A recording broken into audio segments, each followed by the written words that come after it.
Hello, everyone. Today I am really excited because I have a very special guest, and this is Allison Herschede, and she has been extremely helpful for me as we've been kind of walking out this diabetes who was diagnosed a year ago. She would be willing to come on for me to interview her because I feel like she has just such a wealth of information that could prove to be helpful.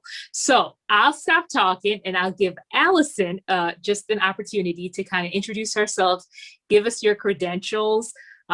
And before you even do that, let me just say, whatever is shared today, of course, this is based on our opinions and just our personal experiences, and we strongly recommend that you see your physician. So getting that disclaimer out of the way, with that, Allison, take it away. Hi, well, my name is Allison Herschede, and I am a registered nurse and a certified diabetes care and education specialist, which is a huge mouthful. And we're also known as a CDE, or certified diabetes educator. And I am also a type 1 diabetic. I was diagnosed, this next month will be 40 years. Wow, wow, wow. So you have just the experience of walking this journey out and helping others as well. So can you reverse a little bit and just tell us how old were you when you were first diagnosed, and what was that like initially? Oh, now you're making me give away my age. I was diagnosed at 18 months of age. My mother thinks I probably had it longer. I was always very thin, and when I was 18 months old, I started drinking a lot. And it was July, it was hot summer, and she took me to the doctor, and he said, well, it's hot outside, of course she's drinking. And then I became so thirsty that I was drinking my bath water. And she's like, this isn't right. And I continued on and started vomiting. Mom takes me back to the doctor, and he says, well, I think she just has the stomach flu, and give her some Gatorade. And of course, that was the worst thing he could have said, because Gatorade's full of sugar. And the day after that, I was in a full-blown diabetic coma. And so she took me back to the pediatrician, who his partner took over at that point, and he was this older doctor who was very old school and hardcore, and he started cursing and took me in his arms and literally ran me across the street to the hospital, because he knew what was going on. And I was diagnosed with type 1 diabetes. My blood sugar came back at greater than 1,000 milligrams per deciliter. And my mom had a clue that it might be diabetes, because her sister was a type 1 diabetic. But when she suggested that, they said, oh no, she's too young for that. Well, we now know that you can be born type 1 diabetic. I've seen a 4-month-old diagnosed, so it's definitely possible. But at the time, it was rare. Type 1 was much more rare, and they'd never seen it before. So super scary event. I nearly died, but they were able to get me stabilized. And back then, we didn't have the glucose meter. That came out that year. The first synthetic insulin, our insulin, came out that year. Prior to that, it was pork insulin. That's what I started out on, was injections of pork insulin and a strict diet. So we have come a long way in the case of type 1 diabetes. Wow, wow. Okay, so you just said something that, for me, having Elijah diagnosed at 10, there were certain things that he was able, obviously because of his age, he was able to verbalize, right? And things within, the few days, we were like, okay, things aren't adding up. What do you do, though, as a mom with someone that's just a few months old? Like, what are some of the signs that you're looking for if you're not able to verbalize and say, hey, I'm hurting, or I'm super thirsty? Like, what are some of the things that parents can look for if they're suspicious that, hey, something is off? Well, if you're having to change a whole bunch of wet diapers, that's a tip off that the baby's urinating a lot. The baby's constantly fussy and wants a bottle because it's thirsty. Those are the stories I hear most. You know, baby was just constantly wanting to feed and was always very fussy, and just the diapers, you know, just going through so many wet diapers. And then after that, baby became lethargic and sick. And so if you're seeing a lot of drinking and peeing, that's one of the big tip-offs that we need to check blood sugar. Okay, so I've also heard a lot of stories of parents sharing with their doctors that, hey, something is off, similar to you. Oh, it's nothing. It just may be this, go back home. What do you as a parent do if you have just this strong, like just inner feeling like, no, this is more than just, something that we should just sit and wait for it to pass? What are some things that they can do? Yeah, I've heard that so many times. I hear that story just repeatedly. And basically, you have to advocate for your child. You have to say, I want you to poke his finger and test his blood sugar level. You know, do a basic blood panel. Just make sure everything's okay, because I know something's not right, because that mama instinct is almost never wrong. If you feel like something is wrong in your gut, then you insist that they test your baby. Mm-hmm, mm-hmm. So if you suspect, don't leave that hospital or that doctor's office until they do a test, because it's better to do it, right? And then find out, oh, nothing's wrong, than not doing it and then having something catastrophic happen. Exactly. Wow. Yes. Wow. Wow. So growing up, because I'm assuming that you didn't start off with a low carb way of eating, right? Low carb, but so okay. In 1981, we had what they called the exchange diet. We were put on two different types of insulin. We had the R insulin and the NPH insulin. And rather than what we do today of matching the insulin dose to the food we eat, we were matching the food to the insulin. We were given a set dose of insulin. You must inject this insulin at this time of day. And if you didn't match your meal to that insulin dose, you would have extreme low blood sugar. So we had to eat on a strict schedule. And it was a strict diet of no candy, no cookies, no sweets. But bread was fine, potatoes were fine, rice, starches were fine, just no sugar. So we were matching the carbohydrates. We weren't counting carbohydrates, but we had what they called exchanges. And the exchanges roughly matched up to carbohydrate counts. So we got so many fruit exchanges and milk exchanges, and then you had your meat exchange and your fat exchange, and it all added up to a certain number of calories, which for an 18-month-old, I think it was 1,200 calories at the time. So imagine how difficult that is to make a baby eat. Wow. Wow. And then if I didn't eat, I can't verbalize that I'm low.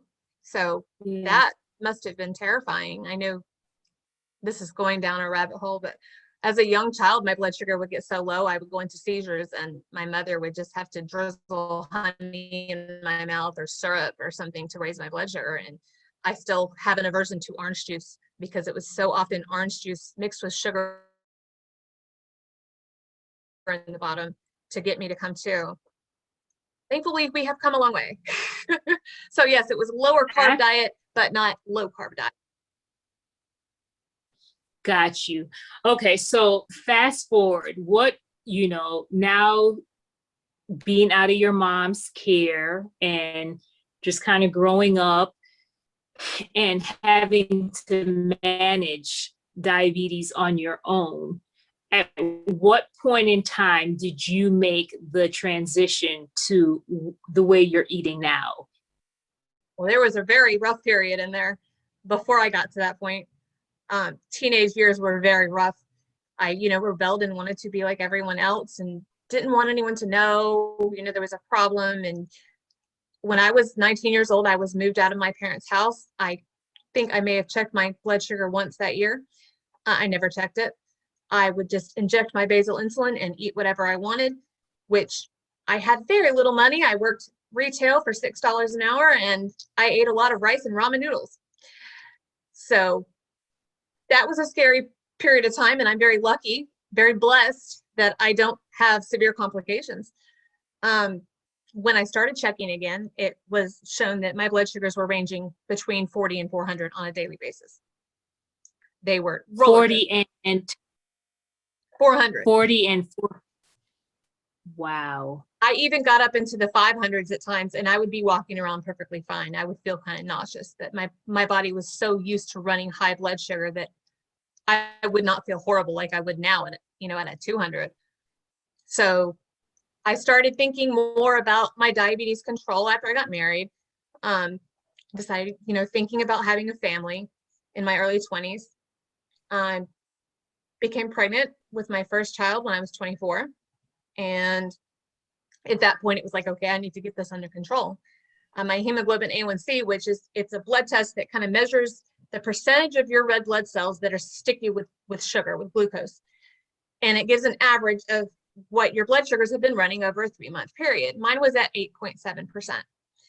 For pregnancy, it is recommended to be below 6%, and we target even lower than that following Dr. Bernstein. But so I'm at 8.7 and I'm pregnant. So I had to get them under control rapidly. And I was able to do that, but at the expense of a lot of low blood sugars.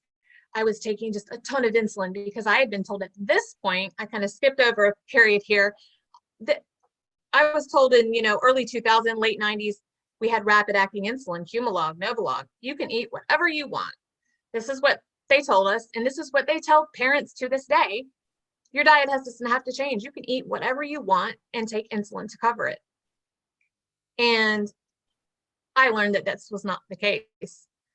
That in theory, it makes perfect sense. You should be able to match up the insulin with the food. But the problem is large doses of insulin are unpredictable, and large amounts of carbohydrate foods are unpredictable. And you're trying to match two peaks that are unpredictable.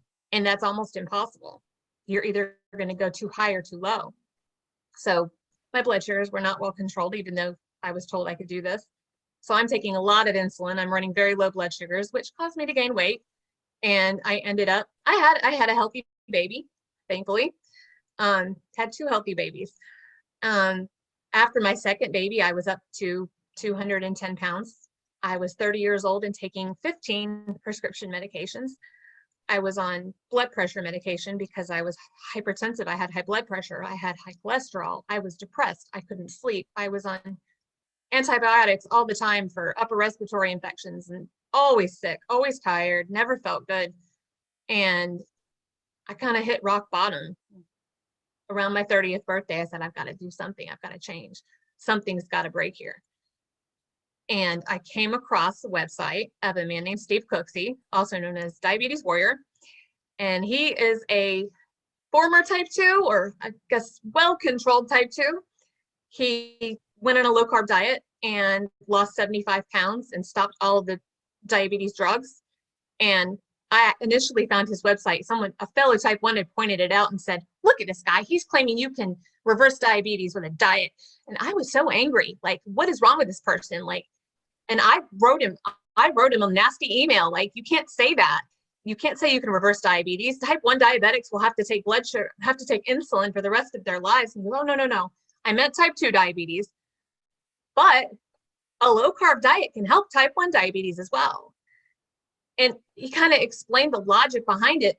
Our bodies don't metabolize glucose properly, sugar. Carbohydrates are foods that turn into sugar. So bread, pasta, potatoes, rice, beans, corn, all those foods turn into sugar, even while we're still chewing them. And it made sense. Why am I eating these foods that my body can't handle?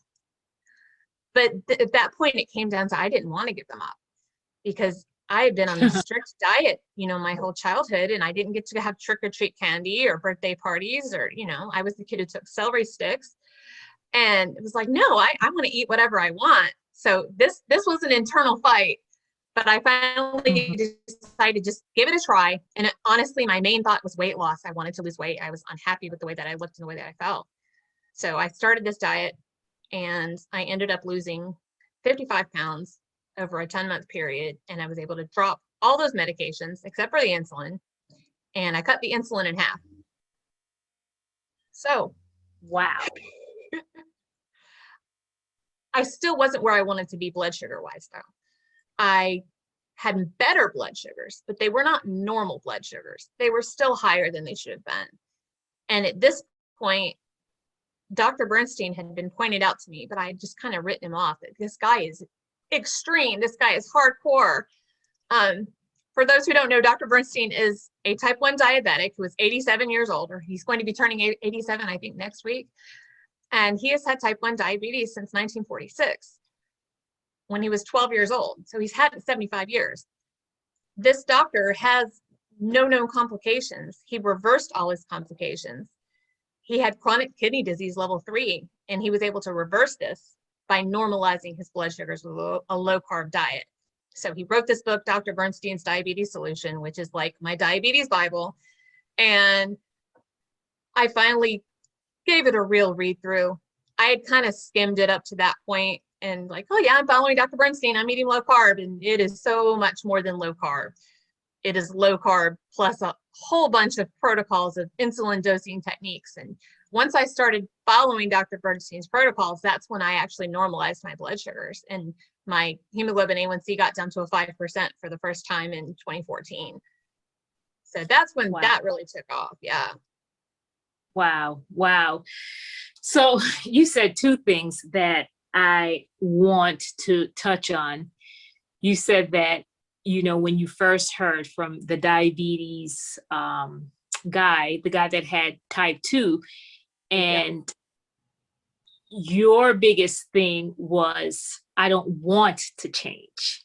Right. And I think that there's something about being honest with that, as opposed to, oh, this is just not gonna work.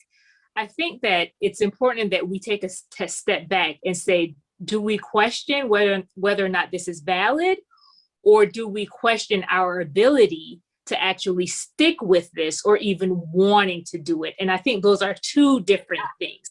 Very Because sometimes we engage in conversation with people and you're telling them, hey, you know what, changing your diet really can help. And they have all these comeback. And I think that when you continue to dialogue with them, you realize, I don't know that you aren't too sure whether or not this is going to work. It's more, you just don't want to do it because you recognize that it's going to be hard. Yeah. And let's be honest, making that switch initially can be extremely difficult. So I would say that if you're listening to this and you know you're at the place where you're trying to get normal blood sugar levels and you've heard this low carb talk before and changing your diet and you've kind of pushed it to the side, like have that honest dialogue with yourself and do understand that you are so worth making this difficult journey. And it starts off a little difficult, right? But it gets easier as you see the results. So I just wanted to kind of say that.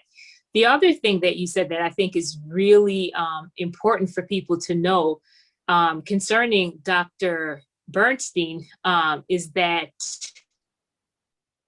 he had these complications. So sometimes people feel like I'm too far gone. I've had type 1 diabetes for a while and there's just too many complications. So there's no way that I can reverse it. So I might as well continue on in this same vein of destruction, really. So if you can just kind of talk a little bit more about some of his ailment. I know you said about the kidney. Didn't he have some other issues going on as well that he was able to totally reverse? I'm trying to remember all of them. I know. I think neuropathy. I'm not positive on the neuropathy. That sounds familiar. The kidney one is the big one that sticks out.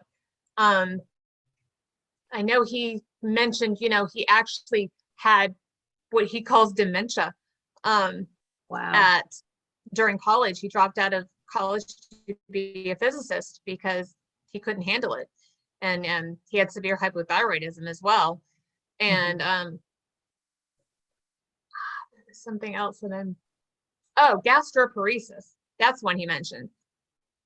Gastroparesis.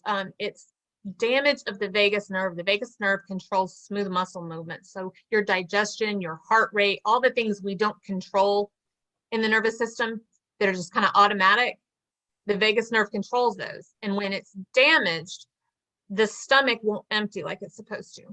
It just randomly empties. You might eat your meal and your stomach doesn't empty for 12 hours. It doesn't empty for 24 hours. It could go long periods of time, and it's completely unpredictable.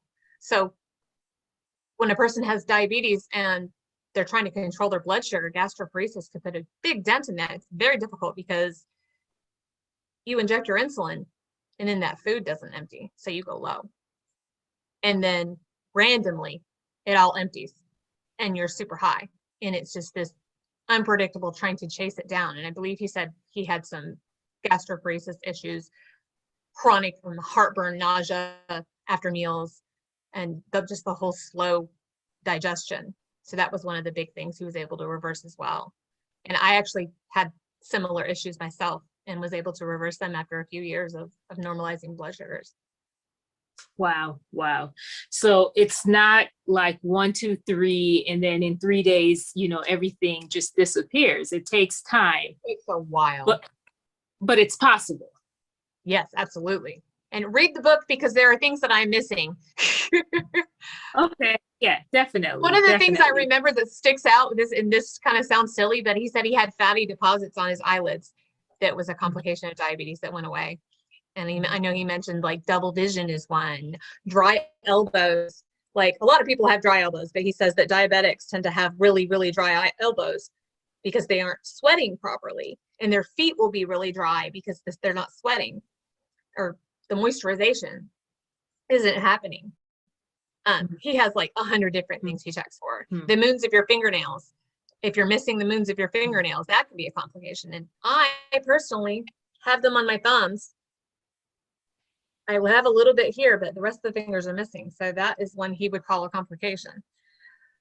Not a serious complication, obviously, but yeah.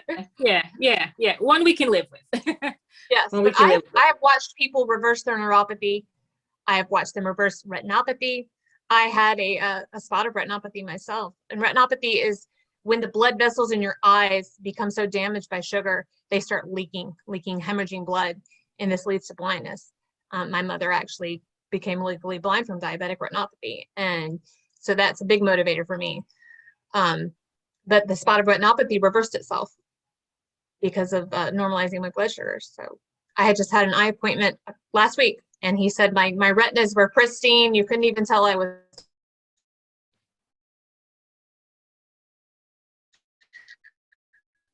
You broke up a little bit. He said you Can you hear lost me? You. Yeah, can you hear me? I can hear you now. Okay, can you just repeat what you just said? Yeah. I was just saying that I had an eye appointment last week, and he said that my retinas were pristine, and he could not even tell I was diabetic. So. Wow. Always a good thing. Yeah. Absolutely. So you mentioned normal range for diabetics, and there seems to be different opinions on that, because what I was told, leaving the endo's office after Elijah's diagnosis is a little bit different than what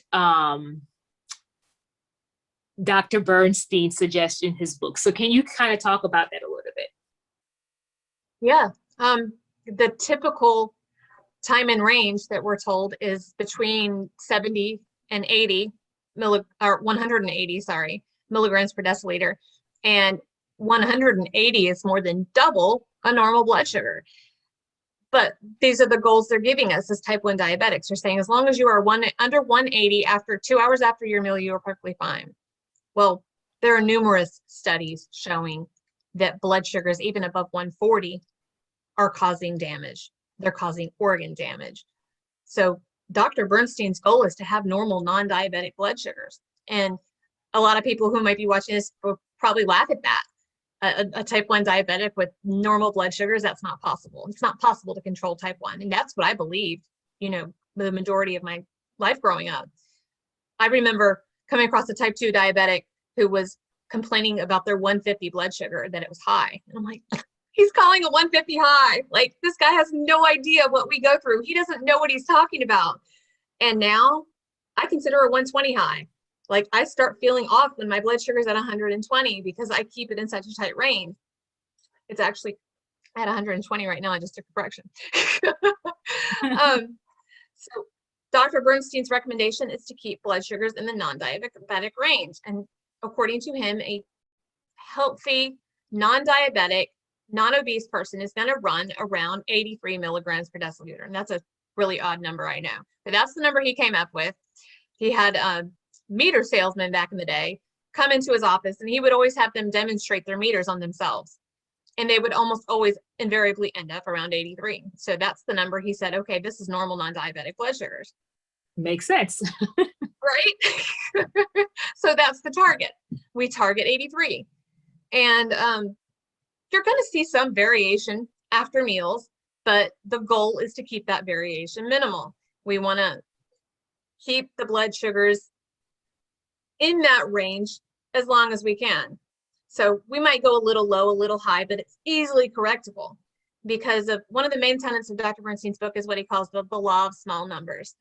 And the law of small numbers is big inputs make big mistakes and small inputs make small mistakes. So if we can lower those inputs, we reduce the carbohydrate, we reduce the insulin, and we reduce mistakes. So if we go high, we go a little high, and I can, take a half a unit to correct that 120. Or if I start dropping a little low, I can take, 5 grams of glucose and correct that, rather than the blanket rule of 15. I'm sure you were taught 15 grams of sugary, whatever, soda or juice or whatever you happen to have on hand, check in 15 minutes. And if it hasn't gone up, you do 15 more grams. And that's how you end up with a 300 blood sugar. As an adult, 15 grams would raise me way too high. So a child, oh my goodness, that's going to shoot them up. Absolutely. So, yeah. Targeting normal blood sugar.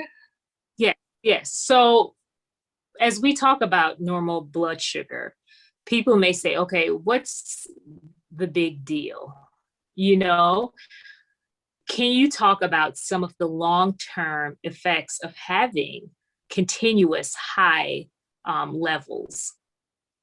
Some of them I touched on, the kidney disease, chronic exposure to sugar in the kidneys over time damages the kidneys, and the function goes down, and people will end up having to have a kidney transplant or being on dialysis for the rest of their lives.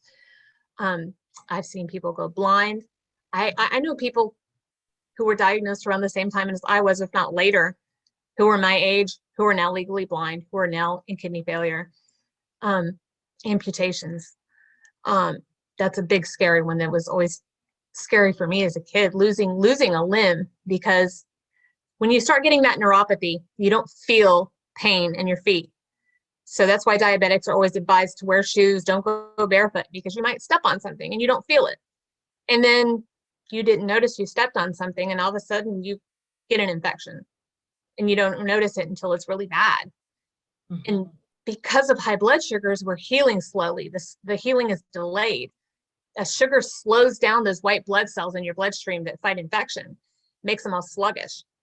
So we get this nasty infection, and that leads to amputations. And I have family members who have gone through this, and it is horrifying, just the thought of that. And, working as a recovery room nurse, I saw it all the time, and it just sucked the air out of my chest. And all I could do was give them something for pain. And I kept thinking, I have to do something to stop this, to prevent it in the first place. So amputations, the gastroparesis I talked about. What am I missing? The smaller complications that Bernstein refers to, such as the frozen shoulder. I got a frozen shoulder last year and had surgery for it. And my A1C had gotten up to 5.7, which most doctors would applaud and say, this is non-diabetic. But at a 5.7, I got a frozen shoulder. Was it blood sugar? Who knows? That's debatable. But he would say it is, because the collagen in the joints gets glycated, gets sticky with sugar, and so it freezes up. and the range of motion is limited. So he says that frozen shoulder, trigger finger, there's another foot condition that's similar to that. He says all those things are caused by high blood sugars. And he has about 100 different things that are listed that can be caused by high blood sugars. Yeah, yeah. So let's continue in that vein about like just high blood sugars. Can you talk, because this is one that really threw me for a loop. I think for me, I was like, oh, eat low carb and we're good. And, you know, I didn't mention this in the beginning, but I actually went through a few coaching sessions with Allison and a company that she works with. And I started because I was just really thrown off, because it's like, okay, we're eating low carb. I have that down. I'm not confused about that, but we were having a lot of different variations in Elijah's blood sugars. And she pointed out a lot of things to me that I did not consider. So can you talk about some of the things like physical activities and just growth spurts, just all the different things that can impact your blood glucose levels that people sometimes may not be aware of? Man, there are so many variables. Like people say, you know, that there's a change in the wind and it affects your blood sugar. Literally, heat and cold can affect your blood sugar levels. Illness will affect your blood sugar levels. When you're sick, you're going to have higher insulin needs. You're going to need more insulin, so you're going to run high. Growth. Insulin is what we call an anabolic hormone. It grows. It grows muscle. It grows when children are growing in height. It's insulin. So when that growth hormone becomes active, it's going to raise the child's blood sugar. So during periods of growth spurt, you're going to see increased insulin needs. On the other hand, like you mentioned, physical activity can go two ways. Activities such as aerobic activity, running, jogging, jumping on the trampoline, swimming in the pool, blood sugar is going to drop low typically because we become super sensitive to our insulin. High intensity exercise, such as weightlifting or sprinting, that can raise blood sugar levels because we're releasing adrenaline and we're releasing stored glucose from our muscles that goes into our bloodstream for energy. So we're going to see higher blood sugars. So we have to balance all that out, as well as just the food. The food is a big variable, and that is a big variable that we can reduce, which makes other variables very apparent. So it makes it easier to figure out what's going on once we, you know, dial in the food. But it's definitely not the only part. Yes, yes. One of the big things I was missing was giving insulin for protein. We are never taught about this in diabetes education. No endocrinologist I've ever met has ever mentioned that protein needs insulin. And there's a mistaken belief in the low carb community that the spike we see in blood sugars from protein is due to a phenomenon called gluconeogenesis, which means the body is making glucose from the protein. This is true. The body is making glucose from protein, but it is a slow, continuous process that's always happening. It doesn't happen if you eat too much of a certain protein. In my opinion, there's no such thing as too much protein unless you have kidney problems. So the spike we see is due to a response of glucagon. So we have more than one hormone made in the pancreas. In the beta cells, we have insulin and amylin. Those are the main ones. In the alpha cells, we have glucagon. And glucagon raises blood sugars. If you're type 1 diabetic, you've probably had the emergency glucagon kit, or you've heard of it, that you're supposed to give. Someone gives you if you were to become unconscious, you could be having seizures from super low blood sugar. The glucagon raises your blood sugar. Well, when a normal, healthy, non-diabetic person eats protein and the amino acids are taken up, we have an insulin response and we have a glucagon response. And those two cancel each other out. So you don't really see any variation in blood sugar. But in a person who's not making insulin, we have that glucagon response, but we don't have the insulin response. So we see that rise in blood sugar. For some people, it's an hour after a meal. But if you've removed the carbohydrate from your diet, it becomes much more apparent that that protein needed insulin, and that you probably just got lost in the mix when you were eating the high carbs and were on the roller coaster and you didn't really notice it. And you were also probably taking larger doses of insulin, which was covering some of it. Absolutely, absolutely. So I know that most that follow Dr. Bernstein's protocol, they just do the R insulin. But you pointed out something that was also helpful for us as well. Can you talk about that a little bit, insulin to carbs that are being eaten with the protein? Sorry, I think my internet slowed down for a minute. You were asking me how to cover protein without our insulin? No, how do you cover? So I know those most that follow Dr. Bernstein's protocol, they'll just use the R insulin. But I know that you've suggested, even for us, which has been helpful, is if there are vegetables that are introduced, that we can also give some Novolog along with that. Yes. So can you speak to that? Sure. Yeah. For some people, they're able to cover their vegetables, their protein, everything with our insulin. And our insulin's the older one I mentioned that came out in 1981. And Bernstein likes it because it has a slower onset and a longer duration. So it really covers the low carb, high protein meal profile better than rapid acting insulin. But for some of us, that our insulin works too quickly. For me, I thought for years I couldn't use R because it was working too rapidly. So it turned out I needed that R insulin about an hour to an hour and a half after my meal, rather than at the beginning of my meal, or prior to the meal. Like a lot of people have to give it 45 minutes prior to the meal. So since it worked so rapidly for me, to match that protein rise, it had to be given after. But I was still seeing a rise from the vegetables, from the carbohydrates in my meal. So what I do is I cover that with rapid acting insulin. And then I either use R for super high protein meals, or I do another dose of rapid a couple hours later when I start to see an upward trend that protein rise is happening. I'll cover it. So I think what I'm hearing you say is that it's really not one size fits all, right? Because we are all so different. Because I think we're typically told to give the insulin before you eat the meal, but Right. in some instances you have to wait until after, right? This is again with a low carb lifestyle.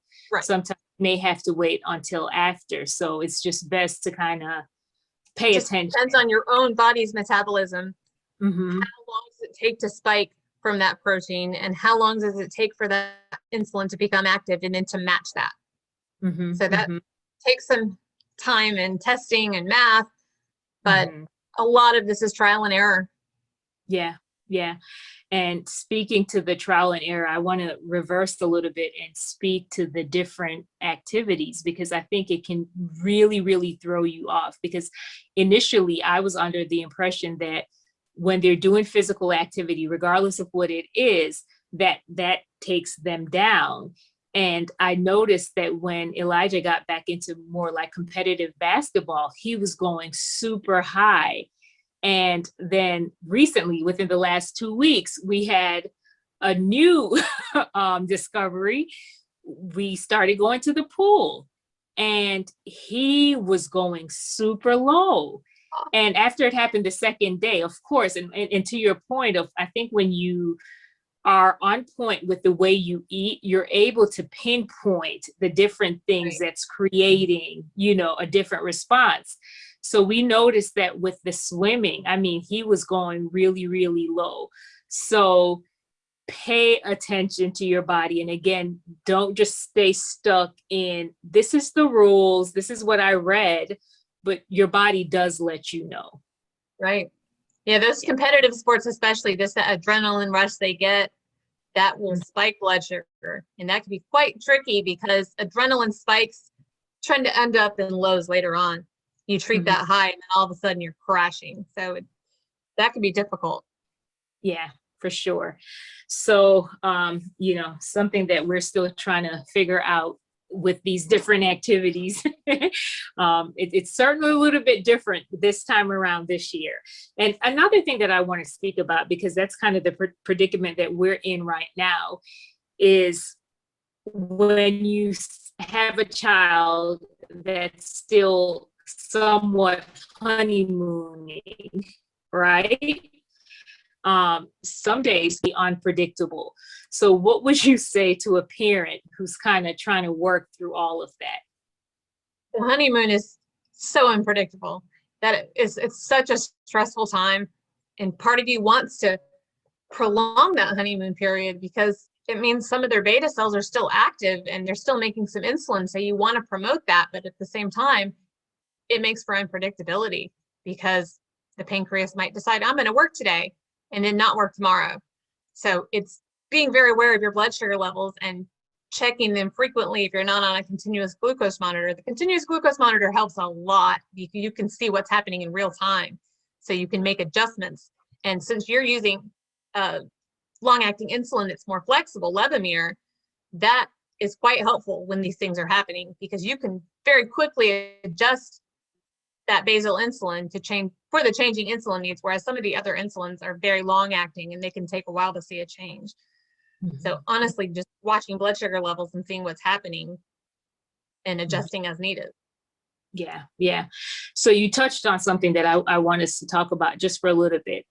The long-lasting insulin. Can you speak about just the different types and what may work for the younger population versus the older, and even the timing of it all? Because initially we were told to give it to him twice a day, and you have us on a different regimen. Some are even told once a day. I have a client right now who was told once a day, and so we're working on splitting that dose. So basal, we have two types of insulin. We have basal insulin and we have bolus insulin. Now, basal insulin is our baseline. The idea is that to keep us flat during the fasted state. So when you're sleeping, when you're not doing anything, you're not eating, it's holding your blood sugar flat. So when you hear a diabetic say, I have to eat because my blood sugar is going to drop if I don't, you're probably going to very well know that their basal insulin is too high, because you should never have to eat to avoid a low blood sugar. If your basal insulin is set correctly, you should be able to fast and your blood sugar won't drop. So we have a few different types of basal insulin, the oldest being NPH, which is still available over the counter at Walmart, and I hate it. I wish that you're freezing up. Be taken off the market. Can you go back? Has a strong peak. Oh no. Can you go back? You broke up. Again, we lost you for a little while. So you were saying that you don't like it because it has a very strong peak, and it's hard to match that peak with food. That's kind of what you have to do. You have to go back to the exchange diet when you're on NPH, matching the food to the insulin and avoiding low blood sugars. So I don't like NPH, but it is available if you can't afford anything else, We have Levemir, which is one of the older basal insulins. Levemir is a less potent basal insulin, so it's helpful in children. It's helpful in insulin sensitive individuals. It does not work for me. It is way too weak for me. I need a stronger insulin. But for kids who are sensitive, it's wonderful. But one of the big mistakes is that we're told it's a 24-hour insulin, and it's not a 24-hour insulin. And it is very much dependent on the dose. The higher the dose, the longer it lasts. So when you're on small doses, it's not going to last very long. The majority of people who were doing really well in Bernstein's program on Levemir are taking it 3 times a day. So they're taking it, for instance, at 4 a.m., 11 a.m., and 7 p.m., something like that, or every 8 hours. People have different splits for it, but they're doing it every 8 hours. Some other people, they can do twice a day and get coverage. More that I see need 3, but there are some, especially type 2 diabetics, who only need twice a day, or maybe a honeymooning child. Then we have Lantus, which is insulin glargine. So we have some biosimilar, what they call kind of a generic, not quite generic, but they call it biosimilar. It's the same type of insulin, but with a different name. So we have Lantus, we have Basaglar, and we have Semglee. So all 3 of those are insulin glargine. They're like Lantus. That is a long-acting insulin that every doctor will tell you, oh, you only need 1 dose. Take a dose at bedtime. But for most people, it's not lasting 24 hours. If they test out their basal by fasting, they'll see it's wearing off at a certain point. So like most people need twice a day injections of Lantus. The most recent basal insulin that has been on the market is very popular right now is called Tresiba or insulin degludec, and it's touted as lasting up to something like 42 hours. And that's one of the issues I have with it. It's lasting so long that when you make an adjustment, you don't see an effect for a couple days. So it doesn't work so well for things like sports where you need to rapidly change the basal insulin, or like in an insulin pump, you could change the basal rates for activity or whatever illness, whatever's going on, you could quickly change those basal rates. But with Tresiba, it's going to take 2 or 3 days before you see the result of that change for most people. I think some people are splitting Tresiba. Dr. Bernstein is splitting Tresiba, but other people do fine on one dose. So that's kind of variable depending on the person's insulin needs. Got you. Got you. So can you share with us your fast-acting glucose recipe? There's a couple ways to do it. If you want to do it the lazy way, I've been doing it the lazy way. And that's by using pre-made glucose powder and mixing it with water. Okay. And then I split it up, because this is 15 grams, which is too much. So I'm splitting it up into little bottles like this that hold 5 grams. I split the packet into 3, and then I fill it with water and make liquid glucose. Now, if you don't want to do it the lazy way, well, there's an even more lazy way. You can buy pre-made liquid glucose. Which is more expensive. Yes, it is more expensive. If you're wanting to buy liquid glucose, go to Walmart. It's about half the price there. Yeah. So to make your own liquid glucose, the non-lazy way, you buy a big bag of dextrose, and I got it at a local health food store, but Amazon has it. You're going to take that and you're going to weigh it out on a food scale and get your 5 grams of glucose. And then I add a tiny bit of citric acid. And citric acid, you can find that in the section for canning, like in Walmart. And citric acid acts as an antimicrobial to prevent bacterial growth. And it also acts as a preservative. So it will last longer if it has a little bit of citric acid.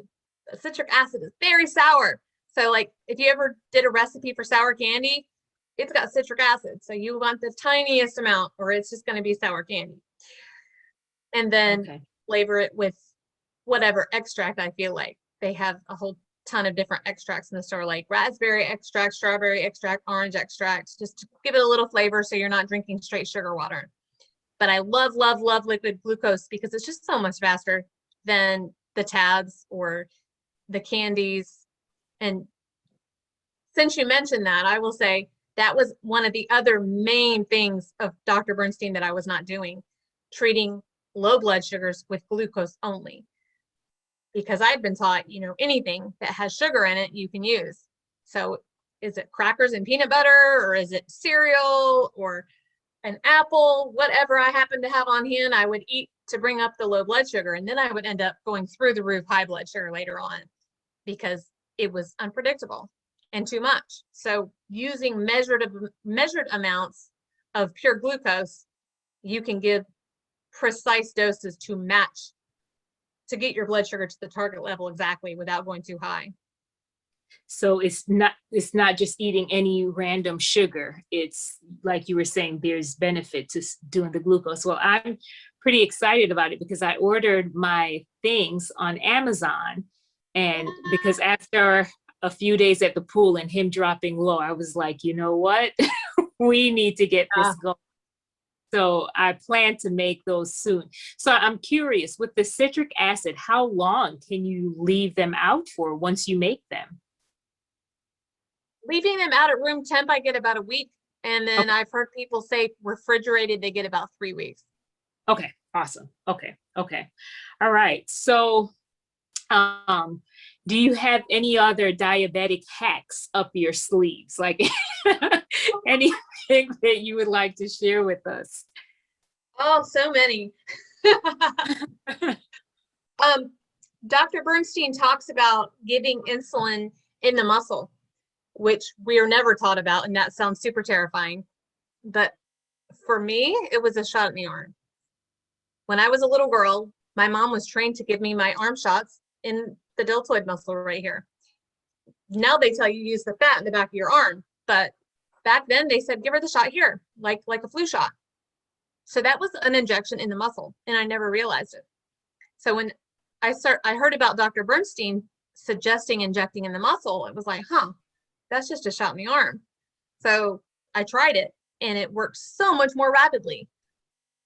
Now, if you mention an intramuscular shot to a diabetes professional, a doctor, they're probably going to freak out on you and say, no, that's going to drop your blood sugar too low. But the thing is, it doesn't make the dose more potent. It makes the dose faster. So it's going in faster and it's out faster. And that's why I like it, because a lot of us have trouble with what they call stacking insulin. Or say you give a correction for a high blood sugar, and then you're waiting and waiting and waiting, and it's not coming down, and you're getting frustrated, and you take another dose because you're impatient. And then all of a sudden it all kicks in all at once and you're low. That's stacking insulin.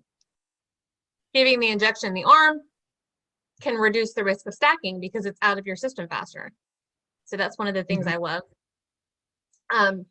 So just a quick question for clarification. So when you give it in the arms, how long would you say that it takes for it to actually become effective versus doing it like the underarm? Depending on, yeah, it's going to depend on You're the type breaking of up insulin you're using. It's going to depend on the type of insulin that you use. So Humalog, Novolog, you might see 20-30 minutes. I'm using ultra rapid insulin, Lumjev, and then there's another one called Fiasp, and I'm seeing faster action than that, maybe 10-15 minutes. Wow. Whereas some people are waiting up to an hour giving subcutaneous injections of Novolog, because Novolog is a bit slower than Humalog, so it can take a while. But there are some things you can do. Here's another hack, some things you can do to speed up the action of your insulin. Exercise, as we talked about, exercise bringing your blood sugar down, when we don't want it to. We can use this to our benefit when we're higher than we want to be. Exercising makes us more sensitive to the insulin. So you could take your shot, and my mother would have me do jumping jacks or sit-ups or run up and down the stairs, and it would bring the blood sugar down faster. Drinking water. You hear this everywhere in every diabetes group. My blood sugar is high. What should I do? And they say drink water. Well, they got part of it right. You need to take insulin, but you need to drink water, because water will make your blood less concentrated. It'll dilute it so the insulin can work faster. Hot shower can open up your blood vessels and make the insulin act faster. And I even, like, after I get a shot, rub the area, get that blood flowing. That'll get it so it's going faster. Wow, got you. All very helpful. Now, what's your best advice to a newly diagnosed diabetic? Can you guess? Read Dr. Bernstein's Diabetes Solution. If that's the first thing you do, read it while you're still in the hospital. I've had people reading it still in the ICU. Read that book. If you need a copy, I will help you get a copy, because I swear that book saved my life. And there's some Facebook groups that are out there that are super helpful. One of them is called Parents of Recently Diagnosed Children with Type 1 Diabetes. And it is Bernstein based, and it's for parents. So it's a really cool group. Lots of experienced parents in there, and diabetics like myself who've had diabetes for a long time who are giving advice in that group. And then Type 1 Grit, which is a group I helped create back in 2014, is a group for Type 1 diabetics and their families who follow Dr. Bernstein. So find some support, and social media has definitely been a big source of support for me. Speaking of books, I want to give you an opportunity to just kind of share, because you're an author as well. So can you give us a little bit more information about that? Sure. I recently published a book on Type 1 diabetes and pregnancy with a low carb focus with Dr. Bernstein's protocols, called Grit Pregnancies. And it basically goes through my own experience with a low carb pregnancy. My last baby was my low carb baby, and he was my easiest pregnancy of all of my 3 children. He went to full 40 weeks of pregnancy, which is unheard of in a type 1 almost. And I was able to actually have a natural childbirth after having 2 cesarean sections, which is definitely almost unheard of. So I wrote a book just detailing how to have normal blood sugars and tips and tricks and all the different issues a woman might experience when she's pregnant with type 1 diabetes.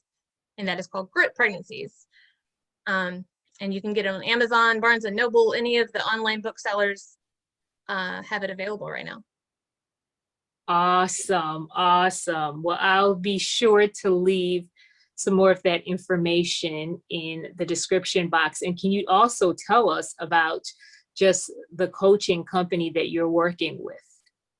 Yes, I work for a company called Diverge Diabetes, created by Lisa Lanasa, who is a longtime type 1 diabetic. And this program is based on Dr. Bernstein's teachings, but we kind of simplify it. Bernstein Light, she calls it. We do one-on-one coaching with people, and then we also have a program called Diabetes Redesigned, which is a 12-week program. One is going currently, we're going to start a new one in August. This is an online coursework with videos with subject matter experts. So we have one on exercise, we have some on insulin, we have some on nutrition, all these various topics that, you know, are pertinent in a type 1 diabetic's life. And then we have group coaching sessions, as well as for the premium members, we have the one-to-one coaching as well. So, oh, and we offer pregnancy coaching. I should mention that because that is my heart. That is my favorite thing to do, is to work with pregnant women. So yeah, diverge.com. Yes. Well, it's been very helpful. Like I said, it just really opened my eyes to things that I didn't consider. And of course, we're still working through some things, but I can say that Allison, just working with her, she's definitely given me some tools. So if you're kind of at a loss and you're not really sure what to do, I would definitely recommend, exploring the coaching option. Can you give suggestions on ways that we can cut back on the cost of like just the different medications and equipments, because it can get extremely pricey for diabetics. So do you have any suggestions, any tips? Because I know you shared a few with me personally. Yeah. Well, all of the pharmaceutical companies have savings programs in place. They have programs in place for people who can't afford their medication because of COVID. It used to be much more difficult. And right now, everybody has a savings program in place. So if you're paying a lot of money for your insulin, you can call them, the Lilly Diabetes Solution Center. If you call them, they won't even ask about insurance typically or income. They will give you a copay card for your insulin. I think it's $35. Novo Nordisk has a program in place for your Novolog. Sanofi has a program for Lantus. Almost every single one of them have a program for that. And I have a little infographic on that I can share with you. Contour test strips, I found a website online that offers them at a discount. They,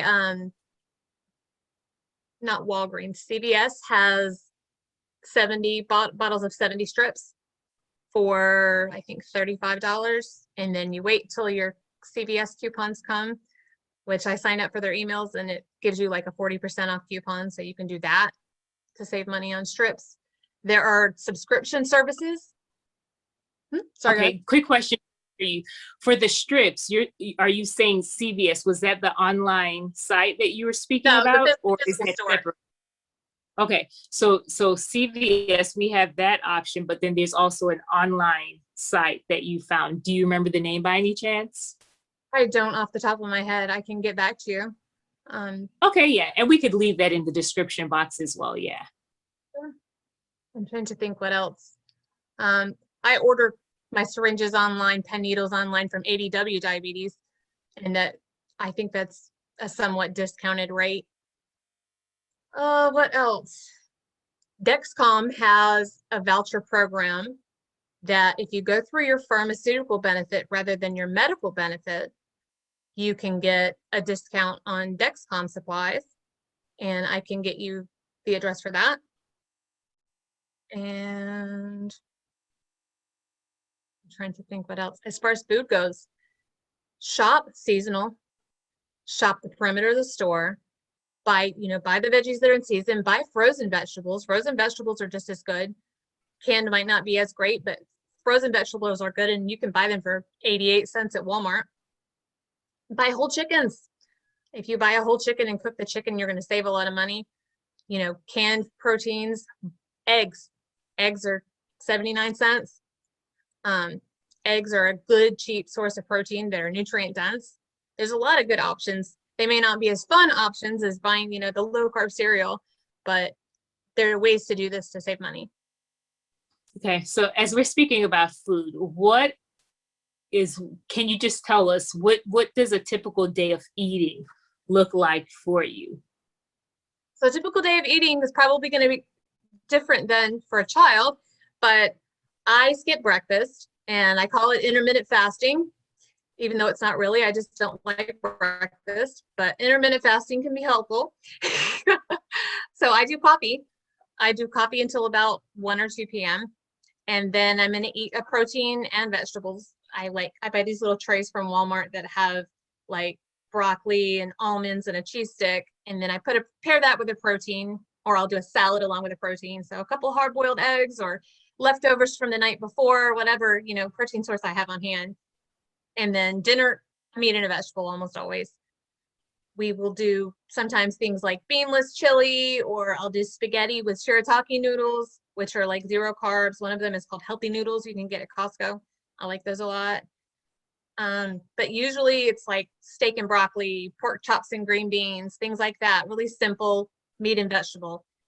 And then snacks, I might do like the 100-calorie packs of almonds, because I can't control myself when it comes to nuts. So I need them portioned out. I like sugar-free Jell-O. I love sugar-free Jell-O because it's one free food that is truly free. They give you that free food list in the hospital, but sugar-free Jell-O is truly free if it does not have maltodextrin in the ingredients. So I do that almost every night, just when I get snacky and I want something, it's not going to raise my blood sugar. Got you. Now, one of the things that we've discovered is that a burger from restaurant to restaurant is totally different. And we learned that the hard way, because our assumption was, it's a burger. And there was one particular chain that we went to, and, I dosed him the way we normally would. And clearly there was something else going on in that beef. There was probably some marinade or something they added in there. Yeah. So I think that's something. Yes. But you know what? It's a learning process for us, and we're just kind of figuring it out. So we were like, yeah, it won't be going back there, So as we're talking about food, what are some of your favorite restaurants when you're just on the go that you feel like, what, this is pretty safe. I know that I'll be okay and that it's not unpredictable. I would say most of them are local, but just about every restaurant, sit-down restaurant, you can get a bunless burger with a side salad, whether it's fast food or sit-down. You can get, at the sit-down restaurants, you can get steak and broccoli, you can get salmon and a vegetable. And then if places like the Olive Garden, I ask them to accommodate. I ask them, can you make me the eggplant parmesan without the breadcrumbs? Or if I go to Starbucks, I order unsweetened iced passion tea with heavy whipping cream instead of water, and 5 pumps of sugar-free vanilla and a stevia. I have a little hacks for every restaurant. If I'm going to Mexican, I'm going to get fajitas, and I'm going to get them without the tortilla, without the beans and rice, and then I'm going to add guacamole, maybe a little salad. If I'm going to a pizza place, I will eat the toppings off the pizza. CC's Pizza, you can get what they call a Atkins bowl.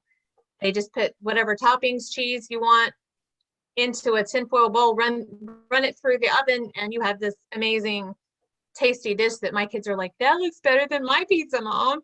So there's an alternative for basically everything. And that's kind of something I wanted to touch on. I was talking about kind of my boring food, but when it comes to kids, there are so many products out there that are low carb. And we have a list of them on the Type 1 Grit Pinterest board. It's pinterest.com/type1grit. And then look for the board that says products we love. It has safe, blood sugar safe foods like low carb cereal, low carb Pop-Tarts, noodles, you name it, there is a low carb alternative. So a lot of people think that, you know, we're losing out, we're missing out on, we're depriving children, but we can find an alternative for basically every high carb food that is out there. We can do chicken nuggets, we can do pizza, we can do cupcakes, whatever. Absolutely. Absolutely.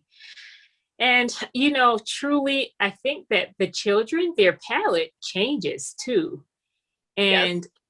I find that sometimes they're not too mad about eating a steak. Right? You know, so I would say don't assume that, oh, my children, you know, will have a hard time if that's the case, you know, where you're dealing with a child that's diagnosed. But in our experience, we found that Elijah is not over here complaining, you know, about being able to eat like meat, you know, something substantial. So anyway, this was extremely the junk out of the system. Yeah. Huh? Once you get the junk out of your system, your palate changes. You're totally right. For sure. For sure. For sure. And the way I see it is, you know, it's a difficult thing to deal with, right? With knowing your child is diagnosed, but I always try to look for the silver lining. And for me, I just see how he's just so aware now of just different things, almost borderline judgmental, where I'm like, let's not talk about what's in other people's plates. let's not worry about what's going on.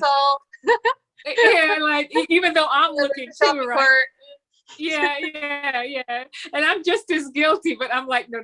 We'll keep our eyes over here, you know, stay locked in. But in any case, I think that there are definitely, as difficult as it can be at times, because we can't deny that that's a reality of it, right?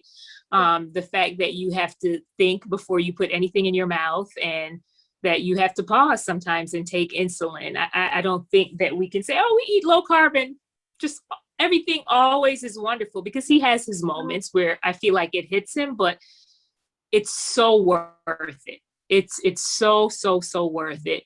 So in any case, thank you so much for this interview. It was extremely helpful. I just really appreciate you taking your time, and it's just so evident that this is something that you are passionate and knowledgeable about, which is helpful, because you can be passionate about something but not know much. So I'm glad that you had the knowledge to back up the passion, and I just really appreciate how you've helped me personally. And I am sure that those, it's my prayer that those that watch it, that they too will just learn something and just be encouraged in the process. So thanks again. Thank you for having me. You are welcome. You are welcome.